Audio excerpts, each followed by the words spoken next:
need to realize, despite what you may think about your spouse, everything he is doing for you and your family. Even if you think, what's wrong with this guy? He doesn't get it, right? He's still doing it. He's just doing the best he knows how from his man birth, right? And sometimes some reactive stuff. He might be buffering, he might be avoiding, he might be numbing, he might have tried some things that weren't working.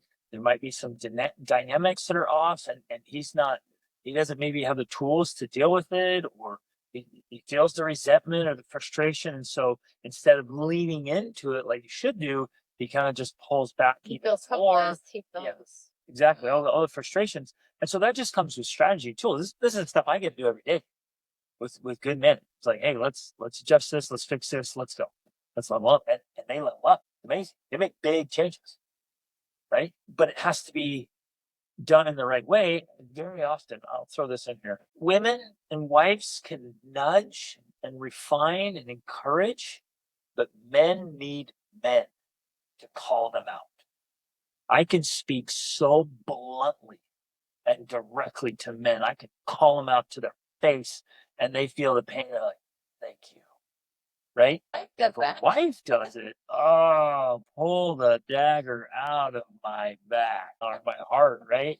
If Rachel were to say it, it's devastating. If a friend or another man says it, you're right. Okay, let's do it. Right? It's very different, and that's very important to understand.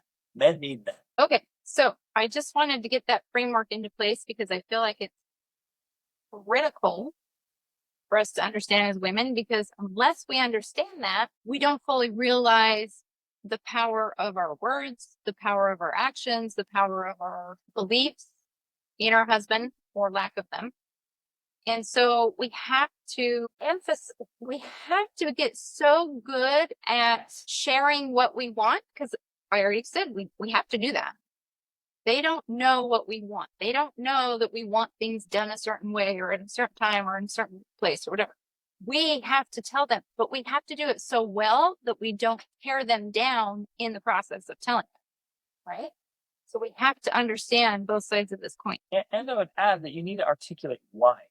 Because just because you tell me this is so important to me, I'm looking at it like, it seriously doesn't matter at all.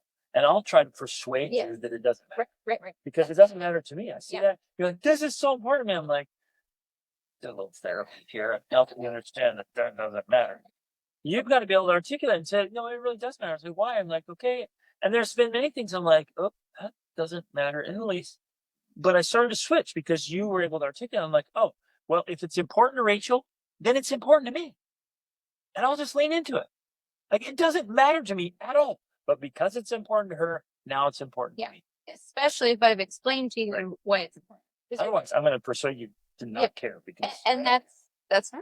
That should be expected. In fact, that's a positive. We don't always see that as a positive, but that's actually a good thing, because the feminine and masculine are there to check each other. It's the yin and the yang. If one of them becomes too strong, then the individual becomes imbalanced, the marriage becomes imbalanced, the family becomes imbalanced.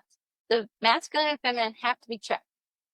So what he just talked about, that happens regularly, and it should happen regularly, because we need to be checked on each other.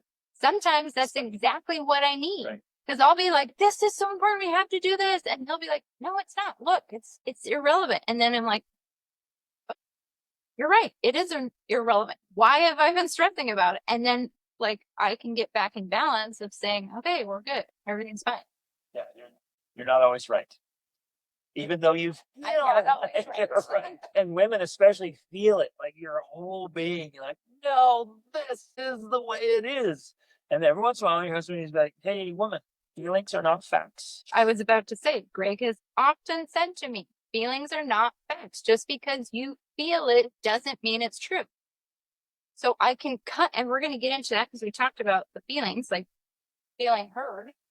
I can come to him with my feeling, but because we have this checks and balances, he can also check me and say, yeah, you feel that, but it's not true. And then I'm like, oh, cool. Okay, you're right. It's not true. Thank you for checking me. Where we have seen, we know people are related to us by marriage, that it can be one or the other, the feminine or the masculine, remains unchecked. And that creates a really unhealthy scenario, which now specifically our daughter has to go in and start checking some of these things because the feminine is so unchecked in. One more reason you want your husband to be a lion, so he can check you and keep you in a safe place. Because if he becomes caged and castrated, if his spine is removed, then the feminine just overgrows the whole garden and takes over and grows in an unhealthy, distorted, unbalanced way. So you need a man that's man enough to stand in the right and keep you in check, and a woman that's strong enough to keep her man in check. And there's been, throughout our marriage, times when one or the other of those scenarios has happened, where he's been like, no, I am certain about this. You're wrong. And I'm going to make sure that this boundary is not crossed. And then vice versa, where I've been like, no, you know what? Nope, that's been happening. Done. No more. So we've been kind of chatting behind the scenes here, just as playing off of these ideas and thoughts. And we feel like it's been interesting dynamic with us. I'm an artist, and I would say that I have some feminine attributes in my personality and just the way that I think. And Sheena's grown up as like a tomboy. I was definitely more masculine, like a more masculine female. Yeah. So And we're kind of opposite. It's just kind of funny how our dynamic has worked together. But we felt like as we've grown together over these last 19 years of marriage, that we've helped each other to balance out and kind of find that center. I become more masculine. She's become more feminine. Not that we've always been great at working together, but I think when we have, that's when all those good things have shifted. And it's been like understanding each other, but also recognizing that even though we are very different, that there's value in those differences and embracing that reality. Well, and we've gained more respect for each other too, and that respect has helped a ton. Well, and I think coming from like a parenting perspective too, when I'm over here and she's over here, we're covering more ground as a team. You know, because of those two perspectives and those differences, because like we can accomplish so much more because of our differences if we can work together.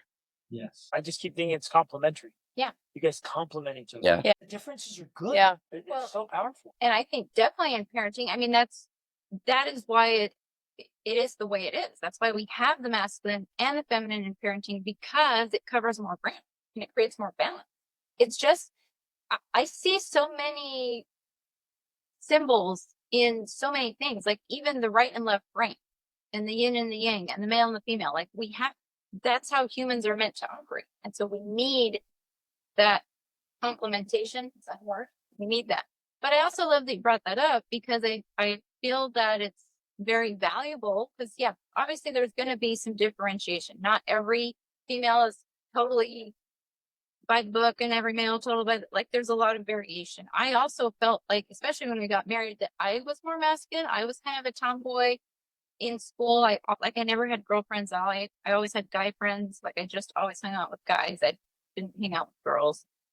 And so I laugh because as I've embraced my feminine side, I realized like, oh yeah, I'm totally a woman. But especially initially, I felt like I'm so logical and I'm so reasonable, and like I like accounting and business and all these things, right? Which that is, a more masculine, whatever aspect of myself. But as we have, like you were saying, worked together and embraced roles and our understanding of the differences, I have become a lot more feminine. And I mean, you've always been masculine, I guess. But you know what I'm saying? Like it strengthened his masculinity for sure, I think, because, you just grow in that. And so it's important to realize that, there's going to be these differences, but as we step into understanding ourselves, then we can just strengthen that relationship together as we see those differences and understand those differences.